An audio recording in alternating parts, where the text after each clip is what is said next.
Hey, what's going on, YouTube? Today, we are gonna do a little something I've been thinking about for a while, a little something I've been dreaming up in this dumb brain of mine. And what we're gonna do is, we're gonna make a video that is all about what truck drivers' windshields, what the windshield inside my truck hears while I'm driving down the road. So, what a trucker's windshield hears. I don't know if that's the best way to say that, but it's like a confessional, right? It's like if it could record everything that we say to the other drivers and then blast it on a loudspeaker all in one video. Everything that you could say to these other cars, to the four-wheelers, to the trucks, this is gonna be the video. I'm gonna try and think of everything that I've ever said, that I've heard all the other drivers say. Well, maybe not everything, because let's be honest, some guys, they got potty mouths. But yeah, so that's what today's video is gonna be. We're just gonna rock it like that down the road. I'm just gonna be yelling and screaming at my windshield so I can try to recount everything I've ever said to some of the drivers out here, because these drivers suck. All right, sorry, got a little Dooner Livingstone on you guys. But anyway, stay tuned. Love you guys. Let's roll.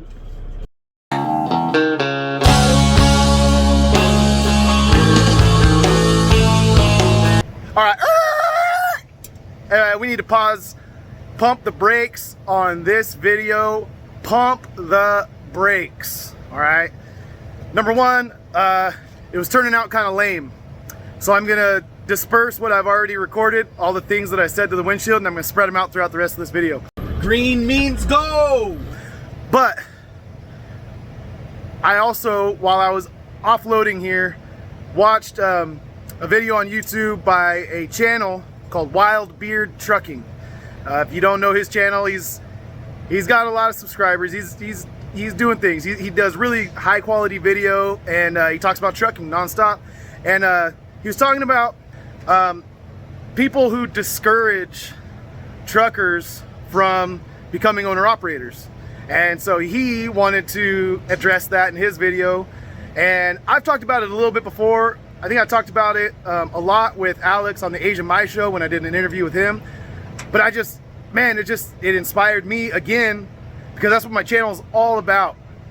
So if you're a truck driver and you're thinking about becoming an owner-operator, but you hear all these naysayers saying, no, don't do it. No, don't do it. I have something to say to you guys, and then to everyone who is maybe thinking about becoming a truck driver, but you don't know if it's a good career or not. I got something to say to you guys, and all of you are just watching because I don't know why you watch if you're not a truck driver. It's weird. You're weird. You're a weirdo if you're watching and you're not truck driving. Maybe you just like my personality and my good looks and charm. No, you're not a weirdo, but you're not like normal either. Anyway, but yeah, I just want to encourage everyone about trucking, because that's what my channel is seriously all about, is pumping everyone up, because owner operating trucking has changed my life completely. And so I want to get into that. We're gonna get into that, but I gotta hit the road because I'm already done offloading. Because like I said, I was watching YouTube. I wasn't recording anything. I was just watching YouTube while I was waiting for this thing to offload. And then I got inspired and I was like, you know what, this video sucks. We're switching gears right now. We're changing directions. We just went full stop on the talking to the windshield thing, and now we're gonna go full speed ahead, encouraging owner operating and truck driving in general. So let's roll. Oh, hey buddy, thank you. He wasn't flipping me off. He was telling me I'm the #1 driver. #1, baby, that's me, #1. I'm #1, I'm #1, I'm #1. Reigning champion, #1, baby. All right, welcome back, everybody. We are derailing tonight's video. If you guys are wondering why I'm turning from the inside lane, I will tell you why. Because as trucks, we're supposed to always take the outside turn lane. For pretty obvious reasons, because we take wide turns. But the sensor on the outside lane at this signal doesn't work. So you get in the outside lane, you just sit there for as long as it takes for someone else to come on the inside of you. So I couldn't tell if that guy was going to actually be turning or not when I got onto the sensor. So if I would have known he was going to get on the inside lane, I'd stay on the outside and I'd be a good little boy and do what I'm supposed to do. But yeah, if I can't tell that anyone's going to be there in the next 10 minutes, then I just go ahead and go on the inside lane. And California should really fix that. But, good luck with that. Okay, but being an owner operator, Wildbeard got me all excited. I have some older videos. They're bad videos. I mean, all my videos aren't great. I get some comments. In fact, I got one tonight. It's kind of exciting when you get a comment. You're like, oh, I got a notification. You open it up, and then it's like someone telling you that your video kind of sucks, and they're like trying to be nice about it, trying to like encourage you, like, hey, just get to the point. And it's like, that's just what I do. I'm a rambler. That's just what I do. Call me a rambling man, I guess. Like Merle Haggard, Waylon Jennings. I'm just a rambling man. Anyway, but yeah, so I'm excited though to talk about, because Wildbeard got me all excited to talk about becoming an owner operator.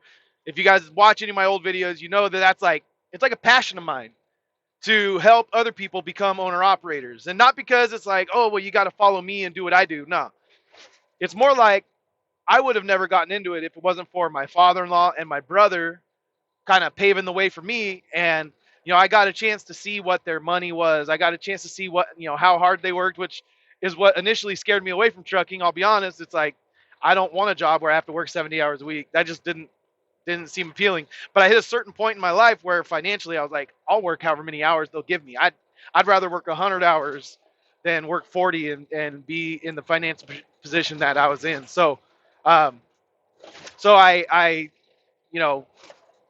had these guys that could show me the ropes and show me what it was going to be like to be a truck driver, show me what potential there was in being an owner operator, leased on with the company.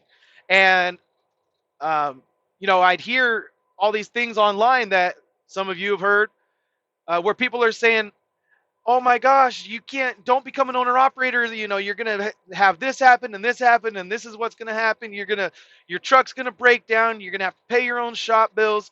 You're not going to have, or you're going to have to pay your own taxes. You're going to have to pay for your own medical insurance. Overall, you're going to stress out more, all this stuff, right? And to a certain degree, there's some truth in each of those. So I understand why people say it, but in the end, in reality, those things are just like, it's just a shift in how you think about your work. And when you're content letting someone else make themselves rich while you're just getting just enough to kind of keep going. All right, go ahead. Come on in. Come on in. I'm leaving you space. Come on in. Come on. What do you need? A written invitation? Let's go. Your job to merge. It's your job to merge. I don't have to move over for you. It's your job to merge. Yeah, I have the right of way. You have to merge. I have the right of way. I don't have to change speeds for you. It's the pedal on the right. Let's go. It's like I'm maxed out on what I could make, when I was making like 50 grand a year, give or take. And when I was a company driver doing company driving, truck driving, I was making about that on a good year. I could make more if I continued like getting my experience up. But once I had a year and a half experience, I was dead set on being an owner operator already. And the reason is because I saw my brother, I saw my father-in-law, they're able to make like really good lives for themselves just by owning a truck, running the truck hard, taking control of what they could control. And, you put yourself in a position where your income potential, it is like, it correlates with how hard you want to work, how smart you are, how well you can make connections with people. And so I like that. I like that I'm a little bit more in control of what I can make. I'm not getting paid by the hour or having someone set, their own profit margin goals, and then I have to fit within that. I'm trying to set my own profit margin goals. I want to, be able to bring home 6 figures like I did this year. I can grow my business beyond that in the future if I, put my mind to it, put my energy into it, focus myself, and really, really push hard to try and grow my business in the owner operator sphere, in the owner operator realm. So that's why I think all these guys, the reason why they say don't become an owner operator is because they're scaredy cats. Let's just call them that, scaredy cats. It's fear. It's fear of putting yourself out there and failing. But man, you can't accomplish anything if you're scared of failure. You can't. If you are just looking for security in like a $50,000 a year job, like there's no security really even in that. You're never gonna like have a future.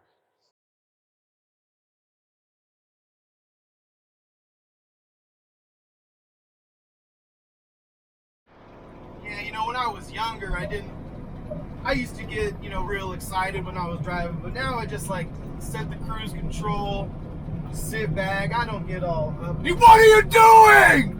Why would you do that?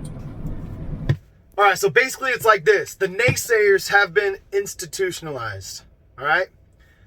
They feel more comfortable and they feel secure in being in jail, imprisoned, and bound to these companies that are making millions of dollars off of their hard work, and these guys are happy with 3 hots and a cot. That's all it is. That's all it is.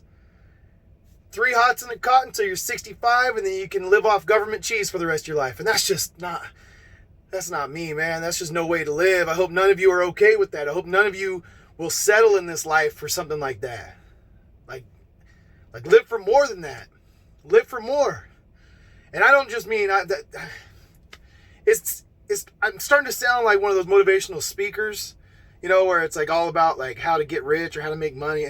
That's not my thing, but it's like a mindset thing.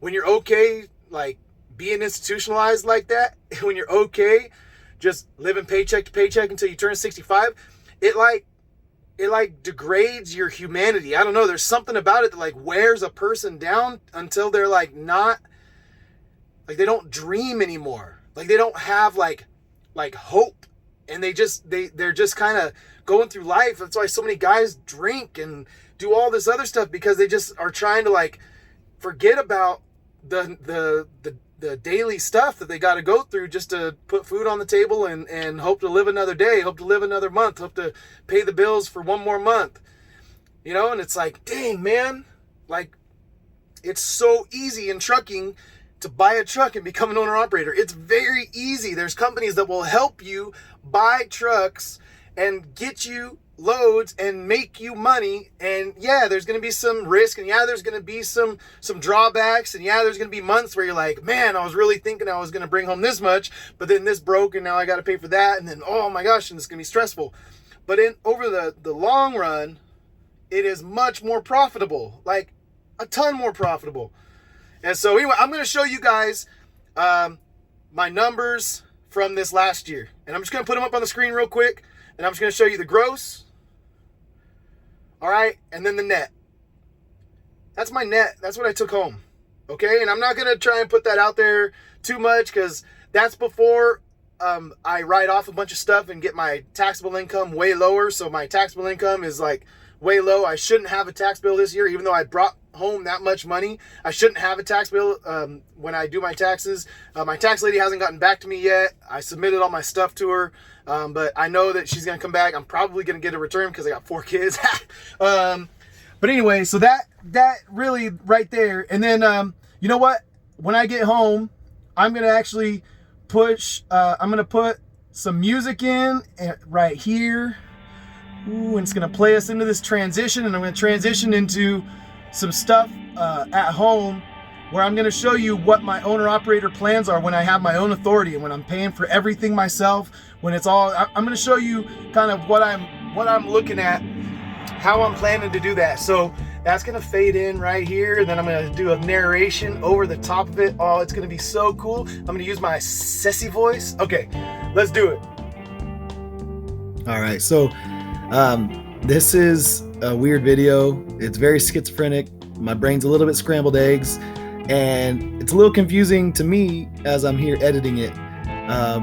But it does make a little bit of sense. I'm just trying to show you guys that there's nothing to be afraid of. These are the costs associated with running a truck, and I'm assuming dry van freight.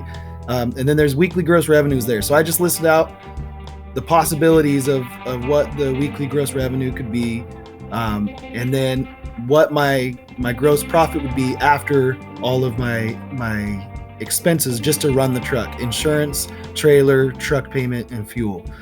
And so you've got between $3,000 and $9,000. $9,000 would be like a super good month, or I mean super good week. And then you see, obviously, the profit margin goes up the higher your revenue is, because your truck payment is a fixed cost, your trailer is going to be a fixed cost, and your insurance is a fixed cost. Fuel goes up and down with how many miles you run, but for the most part, once all those fixed costs are paid, you see your profit margin just jump. And so I just want to show you guys, you don't have to be scared of like the high costs of things, because you can like gross a decent amount with the truck.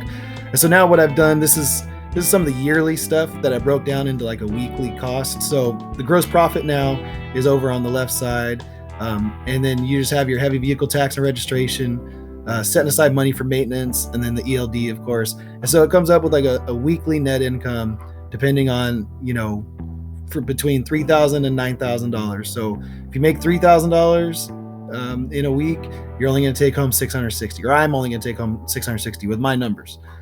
But you gross $4,000, you make almost $800 of that take home. Like, so it basically jumps up $800 per thousand from 3,000 on. I mean, it's crazy. I mean, from 4,000 on.